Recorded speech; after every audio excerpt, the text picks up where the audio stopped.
Good morning to everybody. Welcome back again online video lecture class of biochemistry. Here I am presenter Dr. Shubir Kumar Mondol, Assistant Professor Biochemistry Department at Dinakit Medical College and Hospital, Khulna, Bangladesh.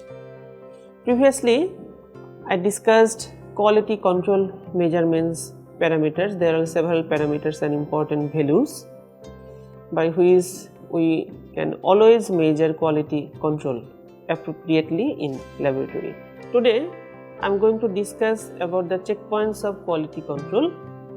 So, there are two steps by which we can assure checkpoints of quality control. First one is pre-analytical.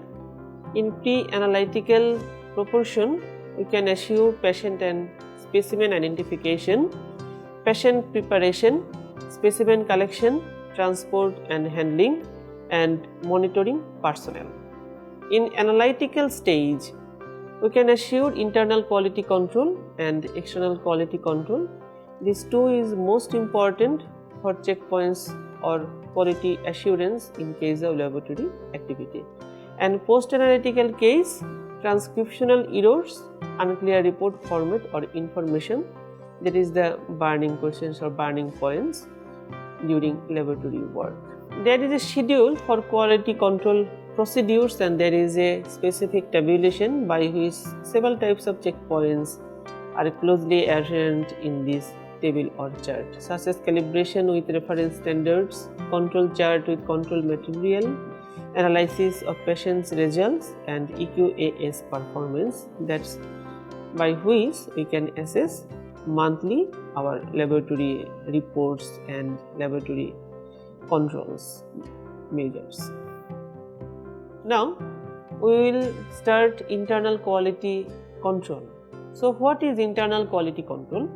Internal quality control includes all systemic quality control or laboratory quality control measures which are performed every day by the laboratory personnel with the laboratory's materials and equipments.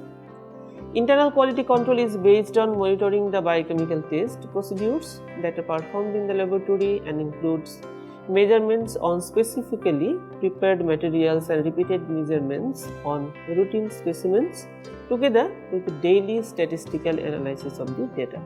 It checks primarily the precision of the method. It ensures continual checks that the established reliability of the laboratory's work does not fluctuate and that reports are validated before they are released.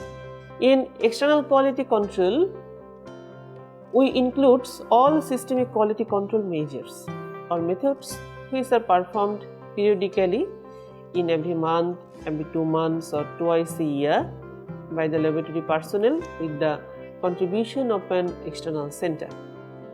It checks primarily the accuracy of the laboratory's analytical methods. Certain external quality control schemes check both the accuracy and precision. Evaluation by an outside agency of the between laboratory and between method comparability. It can be organized nationally, regionally or internationally. Now, what are the variability of lab measurements? Variability of lab measurements due to sample collection, sample transport and storage, preparation of reagents, performance, maintenance of instruments, types of method, variation inherent to the biological sample. Now, this is the most important topic in this chapter, units of measurement. Previously, I discussed in the first card of biochemistry. Now, we will revise this topic. A meaningful measurement is expressed with both a number and a unit. The first absolute systems are based on the centimeter, gram and second, CGS, meaning CGS, centimeter, gram and second. Then the meter, kilogram and second, next generation or MKS system in case of measurement.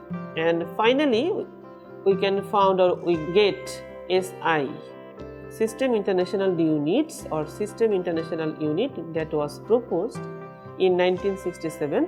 SI units has base, derived and supplemental unit. We already know this. That's all for today. Thank you for patience hearing.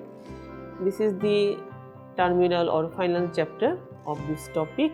Hope you have enjoyed. Thank you.